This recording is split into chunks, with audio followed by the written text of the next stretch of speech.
Alright, what's up everyone, I'm Faloki, and today I wanted to make a video clearing up my thoughts on the Jamal Adams trade. Now, yesterday, obviously, I made a video with my initial reaction to the trade, and, obviously, I don't agree with all the points that I said. I really didn't say any points, but I did say some things that I disagree with now. Now that I've actually, looked at it, and obviously there's been a lot of comments on that video, and, thank you for all the support, all the people that have supported me. I think we got 50 new subscribers yesterday, so thank you so much for 1,700, now 1,750. Crazy support, thank you to everyone. But today I just wanted to, clear my thoughts on the Jamal Adams trade. Now, this video was actually supposed to come out around 8:30 today, but it's going to be a little bit later. I don't know when, but it's going to be a bit later, and that's because last night when I was supposed to record it, because, normally I record at night, upload in the morning, last night I was still a bit too hyped, a bit too excited about it, so I wanted to kind of, sleep on it, let myself calm down, and then I can make some, half-decent points, I guess. Now, obviously, as just about everybody watching this video knows, Jamal Adams and a 2021 4th-round pick were traded from the Jets to the Seattle Seahawks for Bradley McDougald, a 2021 first, a 2022 first, and a 2021 3rd-round pick. Now, this is actually the first thing that I disagree with my initial reaction here. Obviously, initial reaction, I'm not really going off of, any real thoughts. I'm just kind of saying what I think in the moment. And in the moment, I was scrolling through Twitter, and basically, I saw what we had actually given up for Jamal Adams, and I was like, man, this is nothing. The Jets are stupid. Now, I disagree with that, obviously, but I want to kind of give my general points, because obviously, 2 firsts and a 3rd is a ton to give up for anyone, plus a player. But when I'm talking about the first-round picks, the last 5 years, Seattle hasn't really done too well with their first-rounders. I think it was Jermaine Ifedi, then we traded it, and then we had Rashad Penny, LJ Collier, and then we just drafted Jordan Brooks. Now, Rashad Penny and Jordan Brooks are, pretty good picks. Rashad Penny, he's just been a backup. But, yeah, we don't do amazing with our first-round picks. Plus, those first-round picks will be late first-round picks, because obviously Seattle's trying to win now. If they're making a move this big, then that means that the first-round picks will probably be, 28, 29, 30, 31, 32, because the Seahawks are obviously trying to win the Super Bowl. They're trying to go to the playoffs and find success in the playoffs.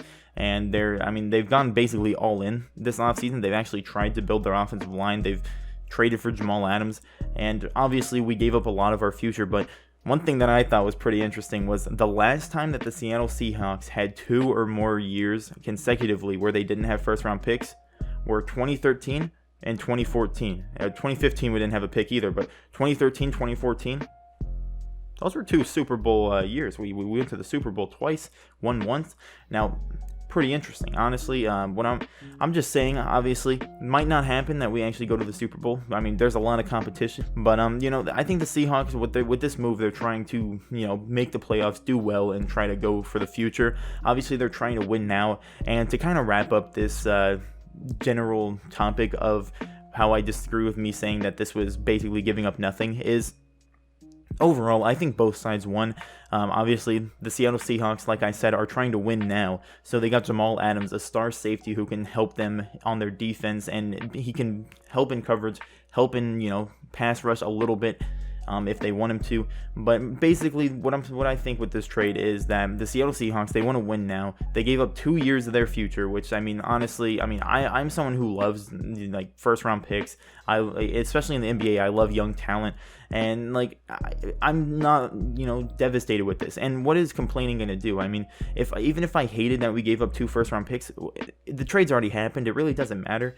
If you're happy that we gave up 2 first-round picks, if you're upset we gave up 2 first-round picks, it really doesn't matter. The trade's happened. The Seahawks are obviously trying to win now. The Jets, they got a good thing. I think both sides won this trade. The Jets, they got 2 first-round picks. They got Bradley McDougald, who will help them for this year actually, be decent. And they got a 3rd-round pick. And all they gave up was, Jamal Adams, who they were going to give up anyway, I guess. And then they gave up a 4th-rounder. Honestly, the reason why I said the Jets were stupid is because I didn't expect them to give up Jamal Adams. I thought Jamal Adams wasn't going to get traded at all.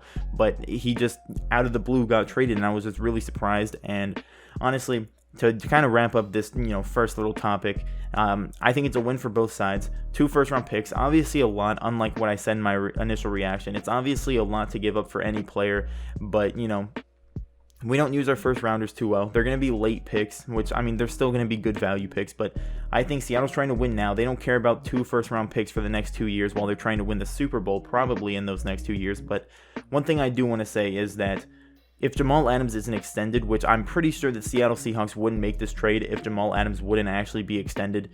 If Jamal Adams isn't extended, this trade is absolutely horrible. But I myself believe the Seahawks will extend him because, I mean, you wouldn't make this trade if you didn't want to extend him. So I think he'll be extended. I think the trade will work out for both teams. But if he's not extended, bit of a yikes. Now, the next thing that I want to talk about is the Rams comparison that I saw a lot in the comments by people saying basically, the cap situation is going to be destroyed because of this Jamal Adams trade because we're going to have to extend him and give him a ton of money. And, I mean, obviously there's a chance that we have problems with cap in the future. There's obviously a chance that, the team, we might lose some big players because we don't have the money. But the problem I have with the Rams comparison is the fact that the Rams, they paid everyone except for their quarterback trying to do this weird 4-year scheme to win a Super Bowl, but then Jared Goff needed to be paid. And then their whole team imploded from there because once you pay a quarterback money, you have to build around that. You can't build around not paying the quarterback and then the quarterback gets paid because obviously they didn't have a lot of money. They had to get rid of a ton of big name players. They had to get rid of a lot of players that helped them win at that point. And they didn't even win a Super Bowl. And basically, they got ruined because they tried to pay everyone before their quarterback, and then their quarterback needed money. Seattle Seahawks, I mean, obviously, we paid Russell Wilson. We're building around Russell Wilson. We're having the cap problems right now that we are because we paid Russell Wilson the amount of money that we did. And now, obviously, there's a chance that Jamal Adams, he wants so much money, it completely ruins the team's cap situation. But I think since we've paid Russell Wilson, I'm not too worried. I'm not worried about being a Rams situation. I mean, obviously there's a chance, like I've said, there's a chance for anything. But I think since we've already paid Russell Wilson and we're working around that, not the opposite way, I think that we'll be all right. I mean, I think the Seattle Seahawks front office, they'll figure it out eventually. I mean, we've paid Russell Wilson a ton of money. We have to extend Shaquille Griffin. We have to probably extend Chris Carson. And, we're going to have to extend Jamal Adams eventually. And it's going to be a big money problem. But I think since we've already paid Russell Wilson, we can work around that instead of paying everyone around and then instantly getting destroyed by cap whenever we have to pay our quarterback. So I think the Rams comparison is a bit outlandish. I think it's a bit wrong. That's just me though. Let me know in the comments what you think. But to get into the quick final thing that I want to say, the Cowboys thing that I did, I was scrolling through Twitter. I saw a Cowboys meme of Cash Nasty, punching his laptop, and I thought it was funny because Cowboys fans were all talking, we're getting Jamal Adams. He's a Texas boy. We're gonna get Jamal Adams. He's gonna come to our team, and we're gonna win the Super Bowl. Whatever they say, we them boys. Yeah. And now that Jamal Adams has been traded to the Seattle Seahawks, obviously he was traded for a lot. They're saying, oh, we didn't want him anyway. The trade was way too expensive. And now this, obviously, I mean, it was an expensive trade. There's no doubt about it. It was expensive. A lot of people say it's too expensive. Maybe it is. I've already given my reasoning why I think it's, fair. I think both sides won. But I think it's a bit ironic that Cowboys fans are saying it was too expensive to get a star player when they're about to pay Dak Prescott $40 million. But that's just me. And now, finally, I just want to give just a little final statement. Obviously Jamal Adams, he's a great player. There are Jets fans saying he's going to ruin our team because of his, problems as a person. He's a bad teammate or whatever. But honestly, I think that, the Seattle Seahawks, they have a good secondary around him, and he's going to just flourish. He has good corners. He has another good safety. Quandre Diggs and Jamal Adams and Quandre Diggs is going to be insane. And that's the thing. I think the Jets, I don't know what the Jets situation was. I've never really watched the Jets. But, obviously I've seen the highlights of Jamal Adams. I haven't really watched the Jets too much, but Jamal Adams, I'd assume with the Jets, he didn't have the greatest of secondary around him, and he was probably, people are like, oh, look at his stats, he's not actually that good. I mean, if he's the only real star defender on that team, you can't really do everything by yourself on a football field. Not everyone can be LeBron James in 2018 carrying your second best player, J.R. Smith, to the finals. Especially not in football. So, I mean, there's definitely a chance that Jamal Adams doesn't play well. There's a chance that we don't extend him. There's a chance for anything, like I said before. But at this point, the trade's already been made. There's no point in dwelling on it. There's no point in boasting about it. There's no point in complaining. The first round picks are gone. we just gotta hope. We just gotta look into the future. Just hope that Jamal Adams produces. Hope that he gets extended, and just hope that the trade works out. Because I think this is a fair trade for both sides, and I think that's a good thing for the NFL. You don't want to have lopsided trades like Bill O'Brien trading away DeAndre Hopkins for a napkin.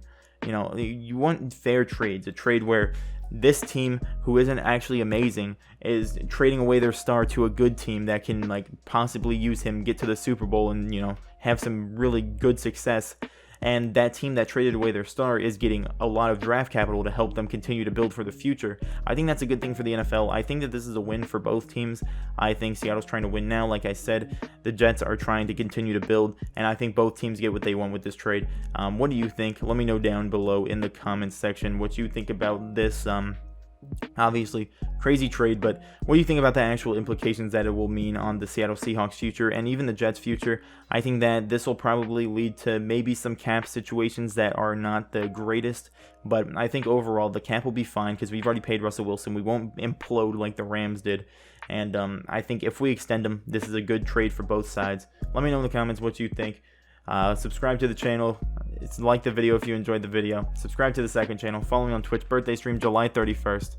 Thank you for watching. Have a great day.